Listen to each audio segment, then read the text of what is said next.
तर भोंदू अशोक खरात सारखाच आणखी एक भोंदू खरात पार्ट 2 समोर आलाय। हा आहे सोलापुरातला मनोहर भोसले। याला बनायचं होतं शिक्षक, पण तो झाला भोंदू बाबा। अशोक खरात सारखीच त्याच्या आश्रमात सुद्धा अनेक राजकीय नेत्यांची आणि सेलिब्रिटींची गर्दी असायची, पण त्याचा चांगलाच भांडाफोड झालाय। बघूया हा रिपोर्ट। राज्यातल्या अनेक बड्या नेत्यांसोबत फोटो सेशन करणारा हा आहे अशोक खरात पार्ट 2 भोंदू मनोहर मामा। भोंदू अशोक खरातचं प्रकरण महिनाभरापासून चर्चेत आलेलं असताना सोलापूरच्या करमाळ्यातल्या नव्या भोंदू बाबाचा चेहरा महाराष्ट्राच्या समोर आला। आश्चर्य म्हणजे याला शिक्षक व्हायचं होतं, पण डीएडची परीक्षा तो नापास झाला आणि त्यानं भोंदूगिरीला सुरुवात केली।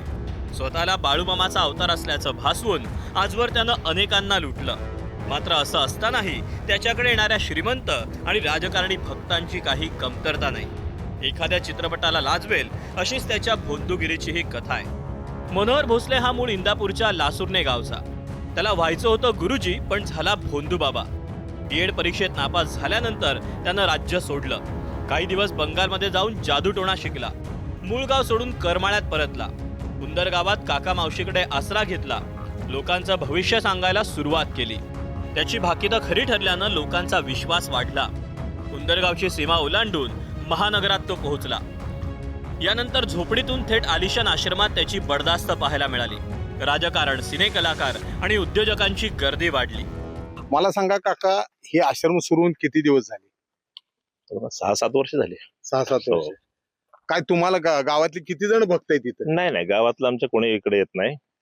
मुळात अंधश्रद्धा निर्मूलन समितीचं मी काही दिवस काम केलेलं असल्यामुळे मला ह्या बुद्धीला पटत नाही।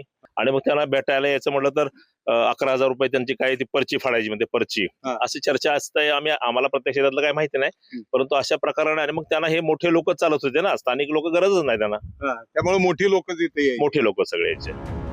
9 सप्टेंबर 2021 ला करमाळा पोलीस ठाण्यात मामा विरोधात लैंगिक शोषणाचा गुन्हा दाखल झाला। पोलिसांनी त्याच्या मुसक्या आवळल्यानंतर त्याला 7 दिवसांची पोलीस कोठडीही सुनावली। त्याच दरम्यान कर्करोग बरा होतो असा दावा त्यानं केला। याही प्रकरणात 2.5 लाखांच्या फसवणुकीचा गुन्हा त्याच्या विरोधात बारामती पोलीस ठाण्यात दाखल झाला। या प्रकरणामुळे मामा विरोधात लोकांनी आणि माध्यमांनी आवाज उठवल्यानं मामानं आपला मुक्काम थेट पुण्यात सेट केला। कुंदरगाव सोडल्यावर त्यानं करमाळ्याच्या घोटी परिसरात 27 एकर जागा खरेदी केली आणि आलिशान आश्रम उभारला, जिथे राजकारण्यांपासून सेलिब्रिटी, कलाकार, उद्योजक सगळेच गर्दी करत आले। त्या बाबांना अटक झालेली आहे। त्या बाबांचा तपास चालू आहे। तपासामध्ये काय जे ते समोर येईल, त्याच्यावर योग्य ती कारवाई होईल। ज्या गोष्टी चुकीच्या घडल्या असतील त्याच्यावर कारवाई होईल। कुणी कुणाला भेटणं म्हणजे गुन्हा होतो असं नाही, परंतु त्याच्या भोंदू बाबाच्या प्रक्रियेमध्ये सहभागी असाल तर 100% ते चुकीचं आहे।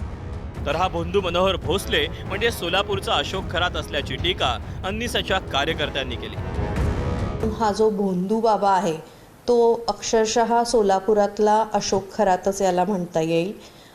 याने अशी माहिती मिळालेली आहे की याने डीएड केलं होतं, त्याच्यामध्ये तो 2 वेळा नापास झाला होता, परंतु शिक्षकी पेशामध्ये न जाता त्याने नंतर भोंदूगिरीचा व्यवसाय सुरू केला।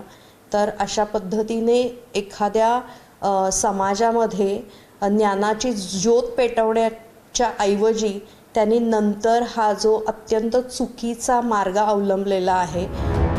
अशोक खरातच्या प्रकरणापासून महाराष्ट्रात भोंदू बाबांची ही दुकानदारी गल्ली गल्लीत चोकावली असल्याची प्रकरणंही समोर येत आहेत। गावागावात अनेक ठिकाणी अशा भोंदू बाबांना लोकांनी चपलांचा प्रसादही दिला, पण तरीही मोठमोठ्या लोकांपासून सगळेच अशा बाबांच्या नादाला लागल्यानं त्यांना फॉलो करणारे लोकही अशा भोंदू बाबांवर आणि त्यांच्या हातचलाखीवर विश्वास ठेवतात। या सगळ्याला भोंदू बाबा जितके दोषी आहेत तितकेच त्यांच्या भोंदूगिरीला खतपाणी घालणारेही हे मान्य करावं लागेल।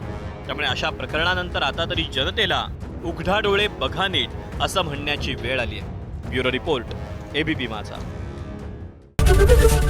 एबीपी माझा, उघडा डोळे बघा नीट।